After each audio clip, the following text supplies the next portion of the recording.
Hello everyone, welcome to our channel The World of Medicos. Our today's topic is Apis mellifica. Apis mellifica ये honey bee से बनी हुई medicine है। इसका common name है poison of honey bee क्योंकि ये हनी बी से बनी हुई है। उसके प्रूवर है doctor Brauns and family is apium virus. Introduction. Apis is a very useful antisoric medicine prepared from the poison of a honeybee. Bee stings gives burning, stinging pain, soreness, red rose hue and puffiness of the part which is sensitive to touch. Person become irritable, restless and cries or even weeps till the pain subsides. Apis एक antipsoric medicine है जो कि honey bee के poison से बनी हुई है और बी स्टिंग्स से होता है क्या कि बर्निंग होती है, स्टिंगिंग पेन होता है, सोरनेस हो जाता है, वो पार्ट पर रेडनेस आ जाती है, पफिनेस हो जाता है स्वेलिंग की वजह से एंड वो पार्ट सेंसिटिव टू टच हो जाता है और उसके कारण पर्सन इरिटेबल रेस्टलेस हो जाता है एकदम मधुमक्खी की तरह. So also when Apis is proved on healthy human being, the same pathogenesis symptoms are found. Then उसके clinicals. Abscess, apoplexy, asthma, Bright's disease, carbuncle, constipation, cancerous affection, diarrhea, dropsy, eye trouble, gangrene, hydrocephalus, intermittent fever, kidney affection, meningitis, menstrual trouble, rheumatism, skin affection, tumor, urinary trouble, etc. ये सारे disease में हम Apis का use कर सकते हैं. Then sphere of action. Apis act on a cellular tissue, glands, skin, brain, urinary system, heart, pleura and serous membrane. Examination point of view से Apis का यूरिनरी सिस्टम बहुत ही इम्पॉर्टेंट है जो हम आगे डिटेल्स में देखते हैं. Then pathogenesis. Apis is a predominantly right sided medicine acting on a cellular tissue. It causes edema of a skin and mucous membrane, inflammation of a kidney causing edema and even anasarca. ये एक right sided medicine है. इसकी ज़्यादातर problems right side में होगी और ये cellular tissue पर अच्छा एक्ट करता है. Oedema of skin and mucous membrane, जो भी एडिमा होता है उसमें ये अच्छा एक्ट करती है. एडिमा मीन्स के फुल बॉडी में सूजन आ जाना, स्वेलिंग जैसा. देन उसका आता है inflammation of a kidney causing oedema and even anasarca. Anasarca means के फुल बॉडी में एडिमा हो जाना. On a membrane of a brain producing hydrocephalus. Hydrocephalus means कि ब्रेन के जो भी मेम्ब्रेन होते हैं उसमें फ्लूइड भर जाना, उसको हम हाइड्रोसिफिलस बोलते हैं. मतलब ब्रेन में हो जाए एडिमा लाइक कंडीशन तो हाइड्रोसिफिलस एंड फुल बॉडी में हो जाए एडिमा लाइक कंडीशन तो एनासार्का.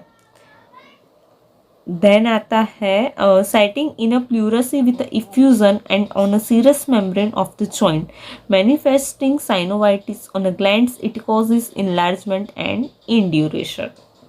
ग्लैंड का इनलार्जमेंट इसका एपिस का मेन एक बोल सकते हैं पॉइंट है कि ग्लैंड इनलार्ज हो जाएगी क्योंकि उसमें फ्लूइड का एक्यूमुलेशन हो जाता है. उसकी वजह से ही इसको स्क्रोफ्यूलस डायथिसिस भी बोला जाता है, वो आगे आएगा.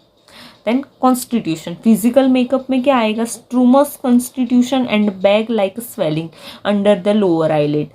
लोअर आईलिड में बैग लाइक स्वेलिंग हो जाएगा. पेल वैक्सी इडिमस फेस, फेस पर भी स्वेलिंग हो जाएगी, मतलब कि इडिमस फेस हो जाएगा, पेल एंड वैक्सी हो जाएगा. देन टेम्परामेंट इसका होगा इरिटेबल. मधुमक्खी की तरह ही इसमें इरिटेशन हो जाएगा एकदम. मधुमक्खी को अगर थोड़ा भी हम हाथ मार लेते हैं तो वो एकदम इरिटेट हो जाती है, एंगर हो जाती है. वैसा ही एपिस में भी देखा जाएगा. Then relation with heat and cold में हॉट है, पेशेंट हॉट रहेगा. मधुमक्खी को हम देखें तो गर्मियों में वो ज़्यादा अटैक करती है, तो उसी तरीके से एपिस में भी पेशेंट हॉट है. मियाजम उसका सोरा है एंड डायथिसिस उसका स्क्रोफिलस है. स्क्रोफिलस की हमने जैसे कि आगे बात की कि ग्लैंड में इनलार्जमेंट हो जाएगा क्योंकि उसमें फ्लूइड का एक्यूमुलेशन होगा, तो उससे हम स्क्रोफिलस डायथिसिस बोलेंगे. Then guiding symptoms, Apis is a more a right sided medicine, symptoms proceed from right to left. ये राइट साइडेड मेडिसिन है, इसमें सारे सिम्टम्स जो भी होंगे वो राइट टू लेफ्ट होंगे। रस्ट्रॉक्स में इसका उल्टा है, उसमें लेफ्ट टू राइट होंगे। एंड लैकेसिस में above to downward. Aversion to tight bandage like a Lachesis is a very much present in a Apis. अभी लैकेसिस का हमें पता है कि वो स्नेक से बनती है, उसमें इरिटेशन बहुत ही होता है अराउंड द नेक। तो वैसे ही एपिस को भी है कि अराउंड द नेक उसको इरिटेशन हो जाएगा, टाइट बैंडेज से उसको इरिटेशन हो जाएगा। Apis is a great pain remedy, pain के लिए एपिस बहुत ही अच्छी मेडिसिन है। इसके कैरेक्टर की बात करें तो इसमें पेन में कैसा होगा कि बर्निंग होगा, स्टिंगिंग होगा, सोरनेस होगा। मधुमक्खी काटती है तो जो भी सिम्टम्स आते हैं वैसे ही होगा, स्टिंगिंग पेन होगा, सोरनेस होगा एंड बर्निंग होगा। Then Apis is generally thirstless medicine है ये, इसके पेशेंट को ज़्यादा प्यास नहीं लगती है except during chill stage of intermittent fever, specially in dropsy. Then उसके आगे भी दूसरे सिम्टम्स दिए हुए हैं, guiding symptoms. Extremely sensitive to touch, ये सेंसिटिव टू टच है, लैकेसिस भी सेंसिटिव टू टच है एंड एपिस भी सेंसिटिव टू टच है। ईडिमा जनरल और a local, bag like puffy swelling under the eyes. इसमें ईडिमा जनरल भी हो सकता है या फिर लोकल भी हो सकता है। Bag like puffy swelling under the eyes होगा। स्किन अल्टरनेटली ड्राई होगा एंड पर्सपायरेटिंग, कभी एकदम सूखी सूखी ड्राई हो जाएगी स्किन और कभी पसीना हो जाएगा। Feels suffocated, feels as if every breath would be his last, specially in a tropical condition and in a heat stage of intermittent fever. Patient को सफोकेशन होगा और उसे ऐसा लगेगा कि इसकी हर सांस लास्ट सांस है उसकी। Craving for a cold in general, जैसे कि कोल्ड मिल्क एंड सोर थिंग्स, पेशेंट को डिज़ायर रहेगी कोल्ड थिंग की एंड सोर थिंग्स की। Involuntary diarrhoea with sensation of if anus was wide open, involuntary diarrhoea रहेगा और उसको ऐसा लगेगा कि उसका एनस ओपन ही है। Then urine is a scanty frequent and painful, urine उसका स्कैंटी होगा मतलब कि कम अमाउंट में आएगा, फ्रीक्वेंट बार बार आएगा एंड पेनफुल रहेगा, उसको सडन अर्जिंग रहेगी।